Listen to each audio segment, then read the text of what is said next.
اور بھارت کی national policy کا ذکر کرتے ہیں. ہمارے ساتھ موجود ہیں اس وقت سینئر دفاعی تجزیہ کار زید حامد صاحب. بہت شکریہ سر.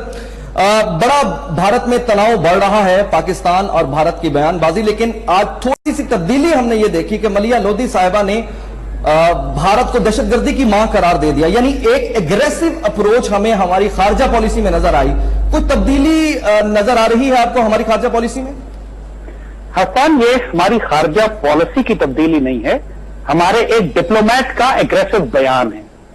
اس بات کو ذہن میں رکھیے گا بہت اچھی طرح کہ اس وقت پاکستان میں نواز شریف کی حکومت ہے اور نواز شریف اور اس کے سارے وزراء ریاست پاکستان, پاک فوج اور ISI کے خلاف اعلان جنگ کر چکے ہیں. چاہے پاکستان کے وزیر اعظم ہوں اس وقت کے, وہ کھل کے سارے بات اپنے سامنے آ چکی ہے کہ ایک ایک مشورہ وہ اس سابق نااہل وزیر اعظم سے لے رہے ہیں کہ جو پوری دنیا میں اب لابینگ فرم ہائر کر چکا ہے پاکستان آرمی اور ISI کو بے عزت کرنے کے لیے, یعنی وہ نیریٹو بیان کرنے کے لیے کہ جو آپ کے دشمنوں کا نیریٹو ہے.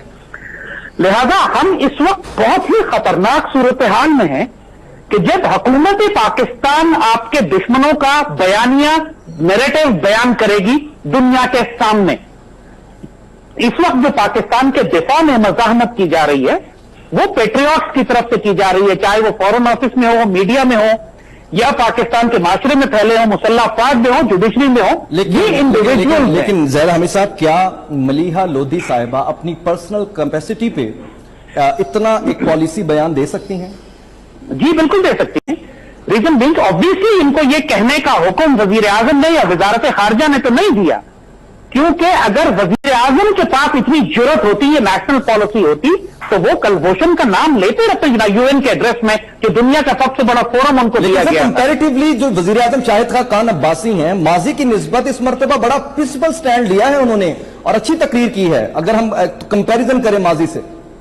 حسن, یہ کافی نہیں ہے کمپیریزن کے ماضی کے مقابلے میں ذرا بہتر سٹینڈ لیا. بات یہ ہے کہ دشمن اگر آپ کے اوپر 1000 توپوں سے فائر کر رہا ہے اور آپ نے صرف 2 توپوں سے جواب دے دیا تو یہ کافی نہیں ہے.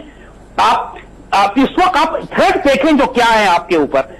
شکر ہے اللہ کا کہ پوری دنیا کے سامنے بھارت کا چہرہ اب بے نقاب ہو رہا ہے. 10 سال سے ہم یہ بات کہہ رہے تھے, I was the only one جس کو یہ مذاق اڑاتے تھے کہ جب ہم کہتے تھے کہ TTP راکی اور اجیت کمار ڈوبل کی تیار کردہ ایک دہشت گرد تنظیم ہے اور اس کا جہاد سے کوئی تعلق نہیں ہے, یہ خوارج ہے جو ریاست پاکستان کے خلاف حملے کر رہے ہیں افغانستان سے. اب یہ امریکہ اور انڈیا کے درمیان نیگوسیشنز کا ایجنڈا بن چکا ہے. اب خود امریکن جا کر انڈین سے بات کر رہے ہیں کہ آپ TTP کی حمایت کو بند کر دیں. یہ اللہ کی طرف سے دشمنوں کی ریکوائرمنٹ بن گئی ہے کہ امریکہ کی ضرورت ہے کہ پاکستان, اس کی ضرورت ہے تو وہ اب چاہ رہا ہے کسی طرح کہ انڈیا کو کنٹرول کرے کہ پاکستان غصے میں ہے اس وقت اور پاکستان اب چاہے تو افغانستان میں جا کر انڈیا کا بیڑا اور امریکن کا بیڑا غرق کر دے گا. تو وہ مجبور ہیں. حکومت پاکستان تو یہ بیان نہیں دے رہی, پاکستانی حکومت کا تو یہ نیریٹو نہیں ہے. پرائم منسٹر نے تو کلبھوشن کا نام نہیں لیا, انڈیا کو بے عزت نہیں کیا. آپ نے داعش کا ذکر کیا ہے, کچھ تھوڑا سا سٹیپ بائی سٹیپ آگے چلتے ہیں. ایک تو بات یہ ہے کہ ہم ہمیشہ گراؤنڈ ریالٹیز یا اصل دشمن کو چھوڑ کے ٹاؤٹس پر رہتے ہیں. ابھی آپ نے ذکر کیا اجیت کمار ڈوبل کا, یہ نیشنل سیکورٹی ایڈوائزر ہے, ایک بہت بڑا عہدہ بھارت کا اسے ملا, لیکن اس وقت رائٹ نو خطے کا امن جس حد تک اس نے برباد کیا ہے کسی اور نے نہیں کیا. کیا وجہ ہے کہ آج ہم داعش تو کرتے ہیں, آج ہم اسے امریکہ یا بھارت گٹھ جوڑ کے نتیجے میں بننے والی ایک جماعت کیوں نہیں کہتے؟ میں نے وہی عرض کیا نا آپ کو کہ سوشل میڈیا پہ اور پیٹریوٹس, آپ جیسے پیٹریوٹک میڈیا تو یہ بات کہہ رہا ہے, لیکن ریاست پاکستان کا, حکومت پاکستان کا تو یہ نیریٹو نہیں ہے.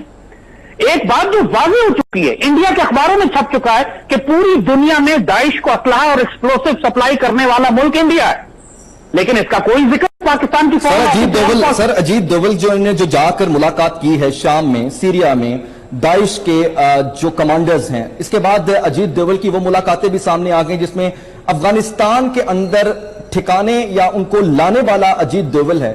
اس کے باوجود ہم ایک ایگریسو مطلب ڈیفینسو پوزیشن میں رہیں. ہم اگر ڈیفینسو پوزیشن میں, اس سے بڑھ کر پوری دنیا ڈیفینسو پوزیشن میں رہے بھارت کے حوالے سے, تو یہ تو اس کا مطلب یہ ہو کہ بھارت نے ایک اوور آل دنیا کو باور کروایا ہے کہ اس سے حقائق پر بات نہیں کرنی. دیکھیے احسان, یہی بات ہم کر رہے ہیں تو پاکستان کو بلیم نہیں دینا چاہیے صرف. अगर पाकिस्तान का कोई इंफॉर्मेशन वॉरफेयर में या नैरेटिव बिल्डिंग में दिफा हो रहा है तो वो पाकिस्तानी पेट्रियोटिक मीडिया के एलिमेंट्स हैं और पाकिस्तान के एनालिस्ट हैं, हम जैसे लोग हैं कि जो कोशिश कर रहे हैं, क्योंकि पाकिस्तान आर्मी का इंफॉर्मेशन वॉर मीडिया नहीं कंट्रोल करती। पाकिस्तान में आर्मी अपनी जमीन पर जो जंग कर रही है, कुर्बानियां दे रही है, शहादतें दे रही है, मगर उसकी पुष्ट महफूज करने के लिए क्वेश्चन इज, मेरा सवाल जो बुनियादी है, पाकिस्तान नहीं करता, ये एतराज है आपको, मुझको, यहां पैट्रियोटिक जितना भी इधर लोग बसते हैं, दुनिया इस पर क्यों नहीं बोलती कि जब अजीत डोभाल दुनिया से जाकर as a national security adviser मिलता है, क्या दुनिया को यह कहकर हाथ मिलाने से इनकार नहीं करना चाहिए? क्या दुनिया को भारत पर यह प्रेशर नहीं बिल्डअप करना चाहिए कि ऐसे नासूर को, ऐसे स्वाइन को इस दुनिया से या अपनी इस जगह से निकाल दो, इतने बड़े ओहदे से निकाल दो, जो दाइश को सपोर्ट करता है, जो दाइश को अफगानिस्तान लेकर आता है, जो आम लोगों के दहशतगर्दी के नतीजे में जाने लेता है? हसन, दुनिया में आपको वो चीज नहीं मिलती जो हक है, आपको वो मिलता है जो आप निगोशिएट करते हैं अपनी ताकत के बल पर। पूरी दुनिया को मालूम है कि नरेंद्र मोदी हजारों इंसानों को जिंदा जला चुका है, दहशतगर्द खुद बताते खुद इतना बड़ा। पूरे अमेरिका में दुनिया में पाबंदी थी इसके ऊपर सफर करने की पहले, जब फिर ये वजीर आजम बन गया तो सब कुछ माफ हो गया। दुनिया जानती है कि इसराइल क्या जुल्म फलस्तीन में कर रहा है, रोहिंग्या के साथ क्या जुल्म हो रहा है, दुनिया नहीं बोलेगी। आपको ताकत के बल पे, अपने स्ट्रेंथ ऑफ डिप्लोमेसी की बुनियाद पर, अपनी स्ट्रेंथ ऑफ इंफॉर्मेशन वॉर की बुनियाद पर अपना हक छीनना पड़ेगा। और यही तो सबसे बड़ा अलमिया है जिसका मुझे खतरा नजर आ रहा है कि हुकूमत पाकिस्तान, रियासत पाकिस्तान को तबाह करने के लिए, मुसल्लह अफवाज को तबाह करने के लिए काम कर रही है। यह सबसे खतरनाक पहलू है इस बात। अच्छा, आज जो इस्लामाबाद में दाइश के बैनर लगे हैं वो एक बहुत अलार्मिंग पॉइंट है, मतलब एक पैगाम दिया गया है। नहीं, वो दाइश के नहीं है, जिसमें जस्ट डोंट, उसमें पैनिक हमें करने की जरूरत नहीं है। ये लाल मस्जिद के मौलवी हैं और लाल मस्जिद की वो औरतें हैं जिनकी, जो अंदर ही बैठी हुए हैं हमारे, जिनका ताल्लुक सारा आपके पिंडी इस्लामाबाद में, जिनके सारे मदरसों में इनके एसेट्स मौजूद हैं, और रात के वक्त जाके 10 लड़कों ने बैनर लटका दिए सड़क पे, इससे कोई फर्क नहीं पड़ता। ये सब टीटीपी के लोग हैं। ओके, फाइन, सब लाल मस्जिद के मामले के लोग हैं। अब देखें, जो इंडियन टाइम्स में आज आर्टिकल छपा है, एक हमारे प्रिंसिपल मौकिफ की हमायत भी है, वो कि एक अल्लाह की तरफ से हमें मौके ऐसे मिल जाते हैं। TTP basically established bye raw, और इस तरह के दीगर जितनी भी जमातें हैं, हम टीटीपी का जिक्र करें, हम दाइश का जिक्र करें, हम अलकायदा का जिक्र करें, टू सम और अदर, ये एक ब्रांड नेम है जो चल पड़ता है, उसमें यही लोग तकरीबन आगे पीछे शफल हो रहे होते हैं। अब ये जो टीटीपी और रॉ का गठजोड़ आया है, इस खास नहज पर आकर हम कैसे दुनिया को बावर करवा सकते हैं रॉ के मकरू चेहरे को? देखिए, कुलभूषण यादव आपके पास है, ये ट्रंप कार्ड है। कुलभूषण यादव को आपको हर जगह हर रोज प्रोजेक्ट करना है, पूरी दुनिया के लोगों को सामने बिठाइए, डिप्लोमैट्स को बिठाइए, मीडिया को बिठाइए, और कुलभूषण यादव की वीडियोज रोज दिखाएं। बात यह, एहसानुल्लाह एहसान आपके पास है, वो एक स्मोकिंग गन एविडेंस है। इस तरह आपके पास इतने सारे लोग हैं कि जो आपने पकड़े हुए हैं, जो आपके कैद में हैं, इनको प्रोजेक्ट करने की जरूरत है दुनिया के हर स्टेज के ऊपर। इंटरनेशनल कोर्ट ऑफ जस्टिस में तो इंडिया चला ही गया है, लेकिन रियासत पाकिस्तान, जैसे आपने कहा, खुद प्राइम मिनिस्टर भी यूएन में कुलभूषण का नाम नहीं लेना चाहता। यही तो वक्त था नाम लेने का। वो कहते हैं अगली तकरीर में कर देंगे। अगली तकरीर कौन से इसके नजीब में जो ये करेगा जाके? तो बात यही है कि हमारे पास शकील आफरीदी है, हमारे पास एहसानुल्लाह एहसान है, कुलभूषण यादव है, और इस तरह के दर्जनों हैं जिनके पूरे बयानात मौजूद, लतीफुल्लाह महफूज है, बयानात मौजूद है। जेम्स मैट्स अमेरिकी वज़ीर दिफा भारत आ रहे हैं, क्या एजेंडा हो सकता है? जी, जैसे कहा कि एजेंडा तो दो हैं। पहली बात तो ये कि वो हर सूरत में ये चाहते हैं कि अमेरिकन असलहा इंडिया खरीदे। इंडिया F-16 नहीं खरीदना चाह रहा, समझता पुराने जहाज है, वो उसको बेचना है उन्होंने। लेकिन F-16 की तैयारी तो उधर नहीं होनी थी। ये जो मुआहिदा लास्ट टाइम नरेंद्र मोदी भी अमेरिका गए थे और अमेरिका में जाकर जो मुआहिदा हुआ था, उनकी सीईओ से मुलाकात भी हुई थी, जिसमें अब पुर्जे और तैयारी सारी भारत में होगी। जी, वो यही है, लेकिन इंडिया के अंदर मज़ामत है इसके ऊपर, क्योंकि वो समझ रहे हैं कि F-16 ये पुराना वर्जन है जो हमें दिया जा रहा है, और इंडिया उसको नहीं लेना चाहता। वो जरा नई टेक्नोलॉजी मांग रहे हैं, F-16 में कोई डेवलपमेंट नहीं हो रही, तो वो समझते हैं कि उनके पास इस 16 से बेहतर ऑप्शन मौजूद है।